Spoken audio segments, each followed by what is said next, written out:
Everyone, मैं doctor जूही आज BPSC exam के बारे में आज चर्चा करेंगे।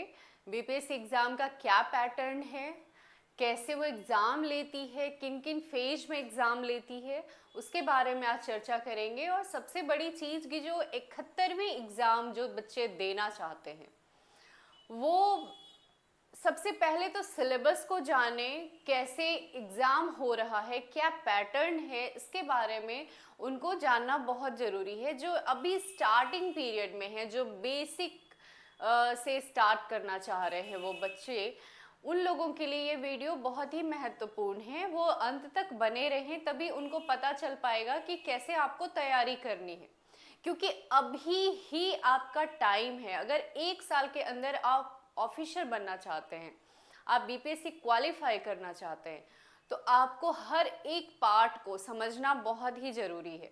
कैसे एग्ज़ाम की शुरुआत की जाए, कैसे तैयारी की जाए, आज उसके बारे में हम डिटेल से चर्चा करेंगे। तो आप इस वीडियो के अंत तक बने रहें और हमारे चैनल को ज़रूर से ज़रूर सब्सक्राइब करें, ठीक है। तो चलिए जानते हैं बीपीएससी का क्या पैटर्न है, किस प्रकार से वो एग्ज़ाम लेती है।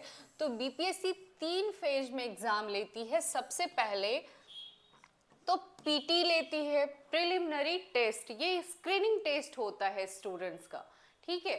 इसमें क्वालिफाई करने के बाद बच्चों को मेंस देना होता है, ठीक है। मेंस को क्वालिफाई करने के बाद इंटरव्यू में पहुंचते हैं और उसके बाद फाइनल रिजल्ट आता है। मेंस और इंटरव्यू का मार्क्स इंक्लूड करके फिर फाइनल रिजल्ट आता है और उनका सिलेक्शन बीपीएससी में हो जाता है और अंततः वो एक ऑफिसर के पद पे पहुंच जाते हैं। तो वहां तक पहुंचने के लिए आपको इन 3 फेज से गुजरना पड़ेगा और आपको कड़ी मेहनत की आवश्यकता है, क्योंकि सबसे पहले तो आपको पीटी क्वालिफाई करना बहुत इम्पॉर्टेंट है। और पीटी क्वालिफाई करने में ही बहुत सारे बच्चों के पसीने छूट जाते हैं, निकल नहीं पाता। तो इसलिए पीटी के बारे में सबसे पहले तो जाने कि पीटी में क्या क्या पूछा जाता है, ठीक है। तो सबसे पहले इसमें जो इम्पॉर्टेंट चैप्टर होता है हिस्ट्री का, ठीक है। उसके बाद करेंट अफेयर, जहाँ से ज़्यादा क्वेश्चन पूछे जाते हैं। उसके बाद साइंस का पोर्शन आता है। इन तीनों से लगभग आप 60 to 70% आप एग्ज़ाम की तैयारी कर चुके होते हैं। अगर ये तीनों आपने 100% कर लिया तो 60 to 70% मान के चलिए कि आपकी तैयारी पक्की हो चुकी है। उसके बाद 100% के लिए आपको पॉलिटी पढ़ना होगा, फिर ज्योग्राफी पढ़ना होगा, इकोनॉमिक्स, फिर उसके बाद आपका मैथ्स से क्वेश्चन पूछा जाता है, मैथ्स रीजनिंग। तो इस प्रकार से आपके क्वेश्चन पूछे जाते हैं, ठीक है। तो मान के चलिए कि आपको तैयारी में अभी से जुटना होगा, क्योंकि फरवरी का अभी आधा महीना गुजर चुका है, 15 दिन आपका गुजर चुका है और बाकी के जो आपके 12-13 दिन जो बचे हैं, 15 दिन जो बचे हैं, उसमें आपको समझना है सिलेबस को। उसके बाद आप मार्च से कंटिन्यू लग जाइए कि कैसे आपको वहाँ तक पहुँचना है, एक पद को ग्रहण करना है। क्योंकि अगर आप एक साल के में ही आप ऑफिसर बनना चाहते हैं तो आपको कड़ी मेहनत के लिए तैयार रहना पड़ेगा, ठीक है। तो अभी आप पीटी के लिए इतने चीज़ों की तैयारी आप कर लेते हैं, तो उसके बाद आप मेंस में आते हैं, ठीक है।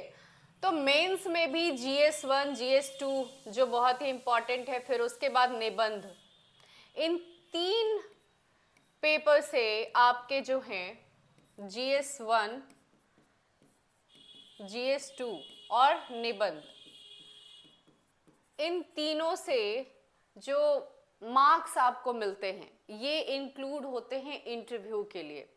अगर आपने इन तीनों में अपना मार्क्स इतना ले आया कि आप कट ऑफ को क्रॉस कर चुके हैं, तो आप इंटरव्यू के लिए रेडी हो जाते हैं। ठीक है, तो आपको इन तीनों में भी कड़ी मेहनत करनी है। अगर आप अभी से तैयारी करना शुरू करते हैं तो मान के चलिए कि आपको मेंस से स्टार्ट करना पड़ेगा। सबसे पहले तो आप पीटी को देखिए ही, लेकिन साथ में आप मेंस की तैयारी अभी प्रॉपर स्टार्ट कर दीजिए, क्योंकि मेंस के बिना सब कुछ अधूरा है। अगर आपने पीटी की तैयारी बहुत अच्छी कर भी ली है तो पीटी निकालने के बाद जो टाइम मिलता है मात्र 3 महीने का, उस 3 महीने में आप क्या ही तैयारी कर पाएंगे। तो मेंस की तैयारी आपको 3 महीने में संभव नहीं है, इसलिए अभी आपका बेस्ट टाइम है। मान के चलिए कि 30 सितंबर को अगर एग्ज़ाम होने वाली है पीटी की, तो 30 सितंबर तक भी आपके पास बहुत समय है। आप तब तक मेंस की तैयारी कर सकते हैं, मेंस के बाद आप पीटी में जुट सकते हैं। तो आप साथ ही दोनों को लेकर के चलिए, पीटी और मेंस की। 1 घंटे 2 घंटे पीटी को दीजिए, बाकी 3-4 घंटे आप मेंस को दीजिए। तो इस प्रकार से अगर तैयारी करना शुरू करेंगे तो आपको अच्छा परफॉर्मेंस आप बीपीएससी एग्ज़ाम में कर सकते हैं। आप एक ना एक सीट अपने लिए ज़रूर उसको रख सकते हैं। ठीक है, तो आप समझिए कि इस बार का जो बीपीएससी 71st वाला जो एग्ज़ाम है, उसमें आपको 1000 से ऊपर सीट आने वाला है। इस बार 71वीं बीपीएससी में 1000 से ऊपर सीट है, तो इसलिए आप तैयारी में जुट जाइए अभी से।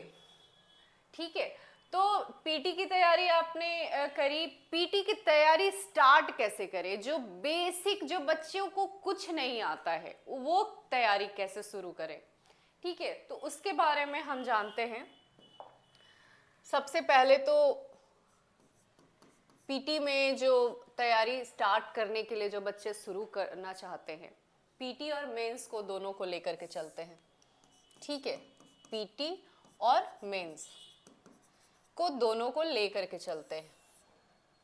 अब मानिए कि पीटी से आपको क्वेश्चन सबसे ज़्यादा आता है हिस्ट्री का।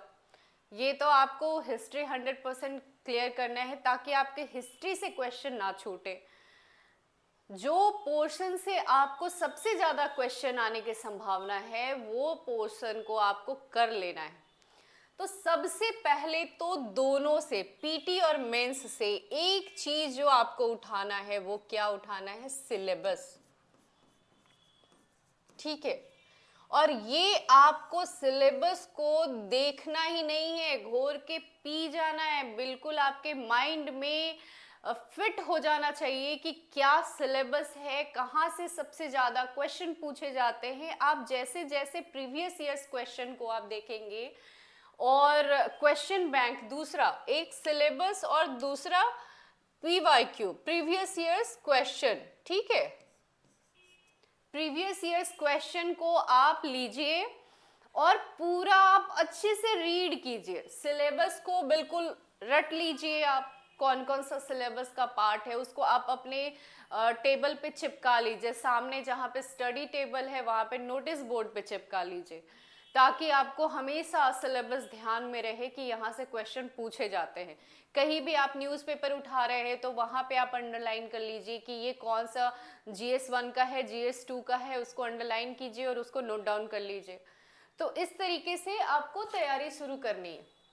ठीक है, तो PYQ जो है, प्रीवियस ईयर्स क्वेश्चन जो है, वो आपको कैसे हेल्प करेगी? तो अगर आप प्रीवियस ईयर्स क्वेश्चन को आप उठाते हैं, उसको डेली आप बनाना शुरू करते हैं, दोनों से, पीटी और मेंस, क्योंकि अभी आपके पास टाइम बहुत ज़्यादा है।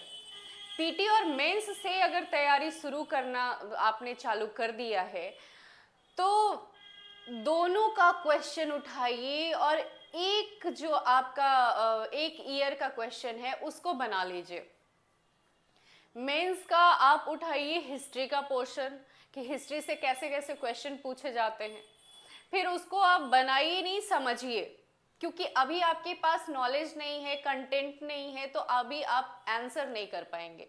लेकिन जो पीटी का पोर्शन है उसको आप बनाने का भी कोशिश कीजिए, क्योंकि बहुत हद तक अगर आपने ग्रेजुएशन क्लियर कर लिया है तो ग्रेजुएशन तक आपने बहुत सारी चीज़ों को पढ़ चुके हैं, तो आपको कुछ कुछ चीज़ें जो हैं आप बना सकते हैं, हिस्ट्री का, पॉलिटी का, ज्योग्राफी का। तो कहीं ना कहीं आपके दिमाग में कुछ बातें रहेंगी, आपको समझ में आएगा। उसके बाद जो क्वेश्चन आप रेडी कर लेंगे तो आप सिलेबस को भी समझते चलेंगे कि कैसे क्वेश्चन पूछ रहा है। अगर हिस्ट्री आप देख रहे हैं तो हिस्ट्री से कैसे क्वेश्चन पूछे जा रहे हैं, क्वेश्चन देखने के बाद अगर आप पढ़ते हैं तो वो चीज़ें आपको ज़्यादा बेहतर समझ में आती हैं। इसीलिए मेरा मानना है कि सबसे पहले आप क्वेश्चन को उठाइए, क्वेश्चन देखिए कि इस पेपर से, इस चैप्टर से कैसे क्वेश्चन पूछे जा रहे हैं, तो उस क्वेश्चन के आधार पे आप उस पे उतना फोकस कीजिए। जहाँ से क्वेश्चन ज़्यादा पूछा जा रहा है आप उस पे फोकस कीजिए, उसको आप एकदम रट जाइए, उसको पढ़ जाइए, क्योंकि बीपीएससी में अभी भी वन लाइनर क्वेश्चन ज़्यादा पूछे जा रहे हैं। कॉन्सेप्ट से भी क्वेश्चन है लेकिन वन लाइनर ज़्यादा है, इसलिए आपको फैक्ट्स जो हैं उसको एकदम रट लेना है। ठीक है, तो ये रह गया आपका पीवाईक्यू और सिलेबस। इसको आपको बिल्कुल ले ही लेना है मार्केट से जा कर के, ये आपके पास होना चाहिए। ठीक है, उसके बाद हिस्ट्री का पोर्शन पीटी और मेंस से उठाते हैं हिस्ट्री, क्योंकि यहाँ से क्वेश्चन सबसे ज़्यादा आता है। यहाँ भी हिस्ट्री वाला पोर्शन आएगा। ठीक है, तो हिस्ट्री में भी सबसे ज़्यादा प्राचीन भारत से थोड़ा कम आता है, मेडिएवल से भी कम आता है। सबसे ज़्यादा कहाँ से आता है? आधुनिक भारत से। ठीक है, आधुनिक भारत से क्वेश्चन सबसे ज़्यादा आता है, उसके बाद प्राचीन भारत से आता है। ठीक है, मेडिएवल से बहुत कम आता है। तो आधुनिक भारत से जो क्वेश्चन आता है, आपका हिस्ट्री मेंस में भी पढ़ना है आधुनिक भारत, तो आप मान के चले कि जो चैप्टर आप पीटी के लिए उठा रहे हैं उस चैप्टर से जो क्वेश्चन मेंस में बन रहे हैं, मान के चलिए कि अगर आप 1857 उठा रहे हैं पढ़ने के लिए, तो 1857 में फैक्ट्स को देखने के साथ ही उसको लिखना कैसे है, उसको रेडी कैसे करना है मेंस के लिए, कैसे क्वेश्चन पूछे जा रहे हैं 1857 की क्रांति से, उसके लिए आप मेंस की भी तैयारी साथ में कर लेंगे। ठीक है, हिस्ट्री में मेंस की भी तैयारी 1857 की 100% ऐसा होना चाहिए कि पीटी और मेंस से कहीं से भी क्वेश्चन आपको मिल जाए तो आप उसको फटाफट बना सकते हैं। ठीक है, इस प्रकार आप आगे बढ़ेंगे तो किसान आंदोलन हो गया, जनजातीय आंदोलन हो गया, ये सारे जो आंदोलन हैं इनसे पीटी में भी क्वेश्चन पूछे जाते हैं, मेंस में भी क्वेश्चन पूछे जाते हैं। तो जो क्वेश्चन का पार्ट मेंस में आ रहा है, पहले आप उसको 100% अभी के टाइम में, अभी अगर आपने फरवरी में स्टार्ट कर दिया है या फिर मार्च से स्टार्ट करने वाले हैं, तो अभी आपको क्या करना है कि जिस पोर्शन से मेंस में सबसे ज़्यादा क्वेश्चन पूछे जाते हैं तो उस पोर्शन को अभी क्लियर कर लेना है। ठीक है, जैसे हिस्ट्री उठा रहे हैं तो 1857 से अगर क्वेश्चन पूछे जा रहे हैं मेंस में, तो आप वहाँ से सारे क्वेश्चन को आप मेंस के लिए तैयार करने के साथ ही साथ आप पीटी के लिए भी जितने भी फैक्चुअल चीज़ें हैं, जितने भी कॉन्सेप्चुअल चीज़ें जो ऑब्जेक्टिव से पूछे जा रहे हैं, उन सब चीज़ों को भी तैयार करते चलेंगे साथ ही साथ। ठीक है, तो इस प्रकार तो आपको तैयारी का पैटर्न मैंने बताया कि कैसे आप करेंगे।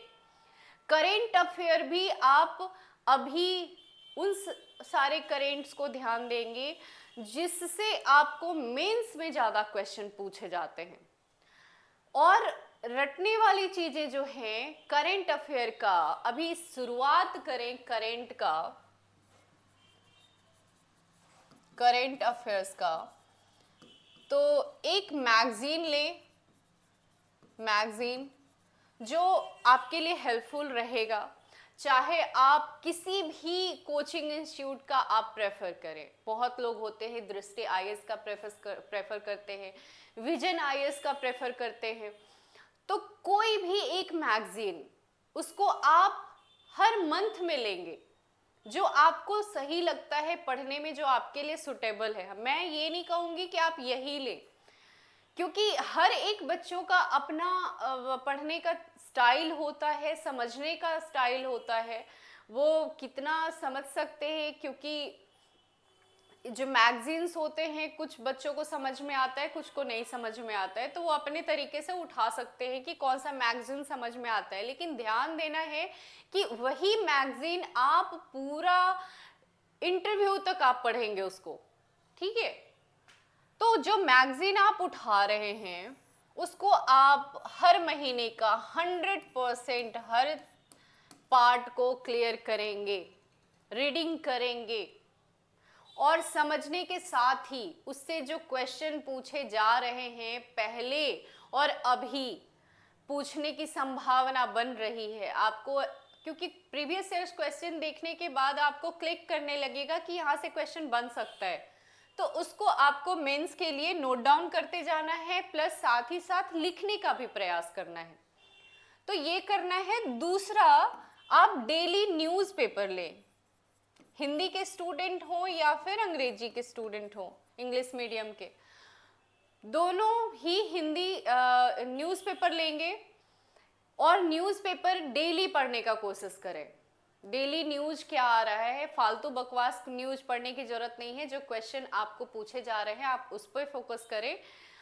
कैसे जो क्वेश्चन आते हैं उस पर आपको करेंट अफेयर्स में ध्यान देना है। डेली आप करेंट न्यूज़ पढ़ें, और मैगजीन, एक दो चीज़ें आप जरूर रखें। हर महीने आपको क्या करना है करेंट अफेयर के लिए, ये करना है, ठीक है।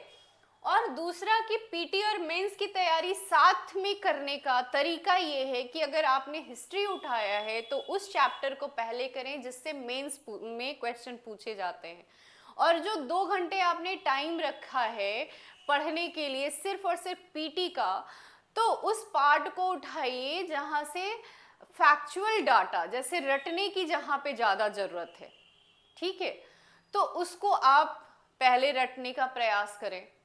बुक्स जिससे क्वेश्चन पूछे जाते हैं कि ये पुस्तक किसकी है, ये न्यूज़पेपर किसने लिखा, इस प्रकार से जो डाटा आंकड़े आपको याद करना है वो याद करने का अभी से शुरुआत करें, ठीक है। तो ये साथ में आप तैयारी करेंगे। इस प्रकार से पीटी और मेंस का साथ में कैसे करना है पहले तो। और दूसरा, जो बेसिक वाले जो स्टूडेंट्स हैं अभी उनको समझ में नहीं आ रहा है कि अभी हम स्टार्ट कैसे करें, तो स्टार्ट आपको करना है सबसे पहले एनसीईआरटी से। एनसीईआरटी जो बच्चे बिल्कुल भी ना समझ हैं, नहीं समझ में आ रहा है, कुछ नहीं आ रहा है, बेसिक बिल्कुल भी नहीं है उनको, लेकिन फिर भी अंदर में इतना गट्स है कि मैं बीपीएससी क्लियर कर लूँगी या कर लूँगा, तो उनको क्या करना है कि 6 to 12 का एनसीईआरटी उठाना है और पूरा रीडिंग करना है। पहली बार में सिर्फ और सिर्फ रीडिंग करना है। 3 फेज में इसको पढ़ना है, ठीक है। पहली बार में सिर्फ रीडिंग करना है। दूसरी बार में क्या करना है, रीडिंग करने के बाद अंडरलाइन, जो चीजें आपको लग रही है कि ये इंपॉर्टेंट है उसको अंडरलाइन कीजिए दूसरी बार में, क्योंकि दूसरी बार में समझ में आने लगता है।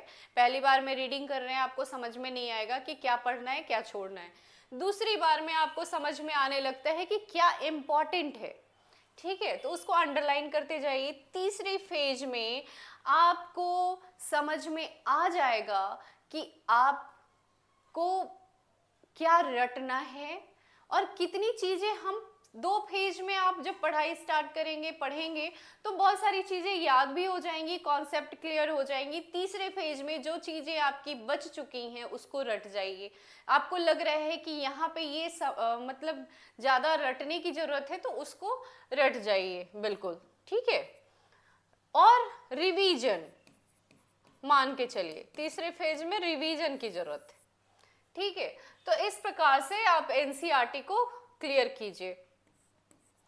अभी आप आएंगे एनसीईआरटी करने के बाद आपको लगेगा कि मैंने कर लिया है, सारे पुस्तकों को पढ़ लिया है, हिस्ट्री, पॉलिटी, साइंस और इन सारी चीज़ों को आपने कर लिया है, ज्योग्राफी का, तो एनसीईआरटी आपको करना है। और उसके बाद आपको लगता है कि मैंने इतना पढ़ लिया, समझ में आ गया, तो आप क्या उठाइए बुक्स को, जैसे कि हिस्ट्री के लिए आता है स्पेक्ट्रम, स्पेक्ट्रम हिस्ट्री के लिए, ठीक है। अब पॉलिटी के लिए क्या आता है, लक्ष्मीकांत। लेकिन यहाँ पे ध्यान देने वाली बात ये है कि आपने बुक ले लिया मार्केट से, तो बुक लेने के पश्चात आपका काम ये है कि ऐसा नहीं कि फर्स्ट चैप्टर से आप पढ़ना शुरू करेंगे अंत तक, क्योंकि आपके पास सिलेबस बहुत बड़ा है, आपको उतने ही समय में बहुत कुछ पढ़ना है। बच्चों के साथ प्रॉब्लम यही होता है, क्या पढ़ना है क्या छोड़ना है समझ में नहीं आता है। इसीलिए सबसे पहली बात जो मैंने बताया उसको सिलेबस, सिलेबस में क्या पूछा जा रहा है, कहाँ से सबसे ज़्यादा पूछा जा रहा है, वो आपको प्रीवियस ईयर्स क्वेश्चन बता देगा, तो आप उस पर ज़्यादा फोकस करें। और जब बुक लेते हैं तो आप ऐसा नहीं कीजिए कि पहले चैप्टर से अंत तक आप पढ़ने का प्रयास करते रहें और पता चले कि आप पढ़ना शुरू किए और ख़त्म ही नहीं हुआ कभी। आपको करना है कि जहाँ से क्वेश्चन ज़्यादा पूछे जा रहे हैं, जहाँ से क्वेश्चन बन रहा है, उस चैप्टर को उठाइए और समझने का प्रयास कीजिए। पूरा पढ़ने की जरूरत नहीं है आपको, ऐसा नहीं कि स्पेक्ट्रम उठाई पहले चैप्टर से एंड तक आपको पढ़ना जरूरी है, ऐसा जरूरी वाला बात नहीं है। पढ़ना ये है, करना ये है कि आपको जहाँ से क्वेश्चन बन रहे हैं उसको क्लियर करना है, ठीक है। तो स्पेक्ट्रम आप उठा रहे हैं तो 1857 से जहाँ पे आपको कंफ्यूजन क्रिएट हो रहा है, आप उसको क्लियर करने के लिए उस चैप्टर को उठाइए, पूरा पढ़ जाइए, आपको पूरा अच्छे से समझ में आ जाएगा। कोई किसान आंदोलन है, जनजातीय आंदोलन है, आपको पूरा समझ में नहीं आ रहा है, उसको समझने की ज़रूरत है, तो आप उसको उठाइए और पढ़ जाइए स्पेक्ट्रम से, ये करना है आपको, ठीक है।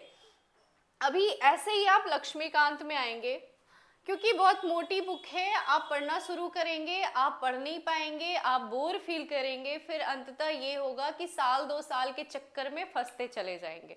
तो उस चक्रव्यूह में फंसना नहीं है आपको, आपको स्मार्ट माइंड से तैयारी करनी है, ठीक है। लक्ष्मीकांत में भी वही करना है कि जहाँ से क्वेश्चन पूछे जा रहे हैं आप उसको पहले क्लियर कीजिए, ठीक है। इस प्रकार से आप स्ट्रैटेजी बनाइए कि आपको करना क्या है। ज्योग्राफी में भी वैसे ही करना है, ठीक है। ज्योग्राफी में भी फिजिकल ज्योग्राफी आपको पढ़ना है। और दूसरा ये भी है कि आपके पास तो साधन बहुत सारे आ गए, यूट्यूब पे आ गया है, बहुत सारे वीडियोस दे रखे हैं यूट्यूब पे, तो आप उसको भी उठाएं और समझने का कोशिश करें, जो चैप्टर आपको समझ में नहीं आ रहा है उसके लिए मैं बता रही हूँ, ठीक है।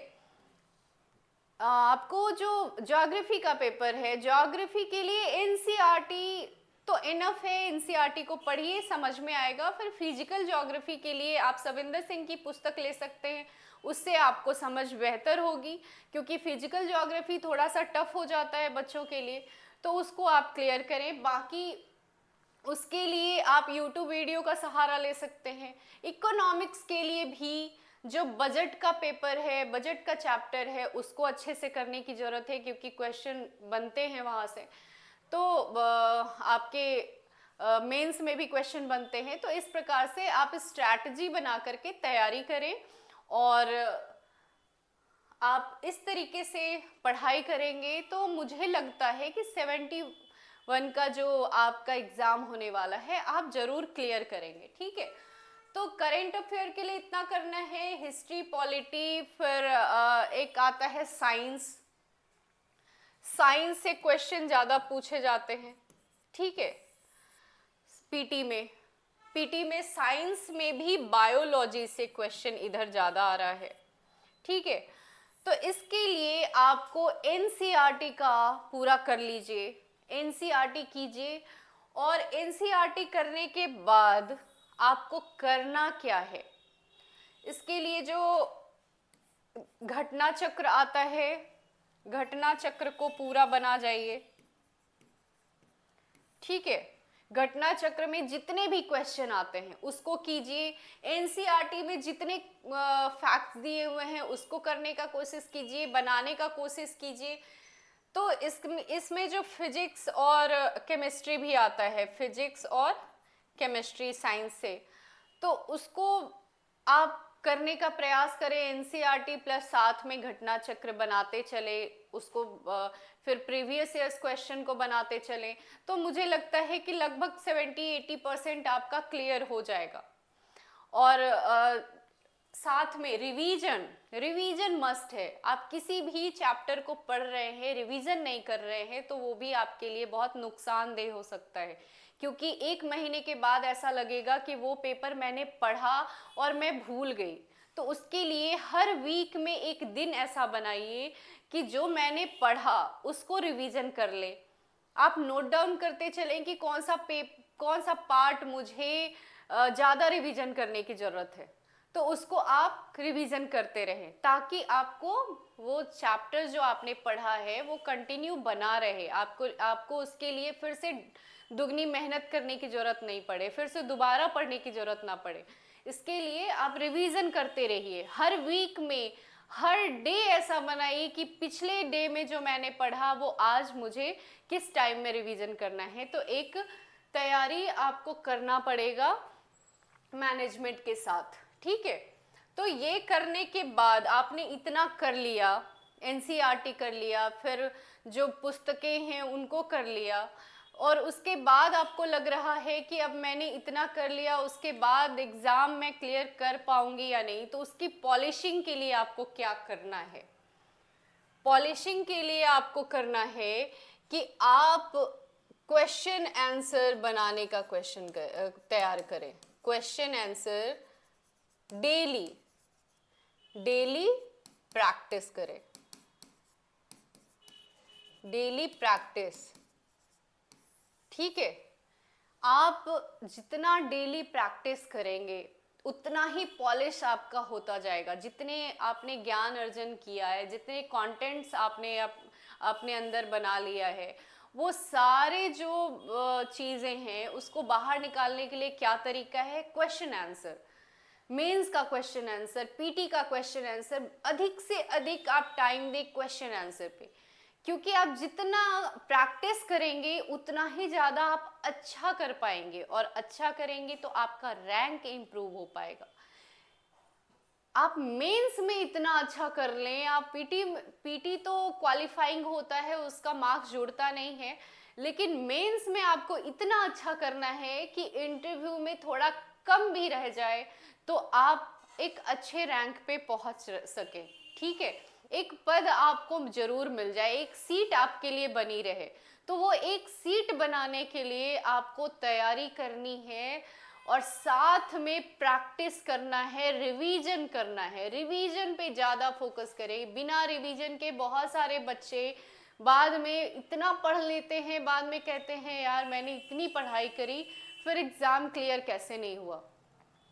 तो ये जो आप सोच में पढ़ने वाले हैं बाद में जा कर के, उससे अच्छा है कि आप अभी से स्ट्रैटेजी तैयार करें, अपना मैनेजमेंट को जो आप उसके ऊपर फोकस करें, कैसे आपको करना है, क्या पढ़ना है और क्या छोड़ना है। उसके लिए इम्पॉर्टेंट है PYQ, प्रीवियस ईयर्स क्वेश्चन, उसको आप कर ले, ठीक है।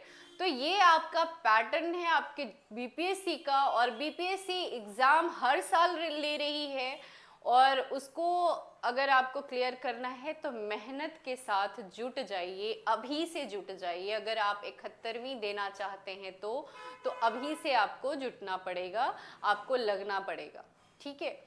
तो चलिए, मैं समझती हूँ कि जो बच्चे इस वीडियो को देख रहे हैं वो उनके लिए थोड़ा हेल्पफुल रहेगा, और समझ में आता है तो आप मेरे चैनल को सब्सक्राइब करें, क्योंकि 15 तारीख से मैं भी स्टार्ट करने वाली हूँ अपने चैनल पे बीपीएससी के क्लासेस, चाहे वो हिस्ट्री के हो, पॉलिटी के हो, किसी भी सब्जेक्ट का मैं आपको तैयारी करवाऊंगी अपने चैनल पे। तो आप मेरे चैनल पे बने रहें, उसके लिए धन्यवाद।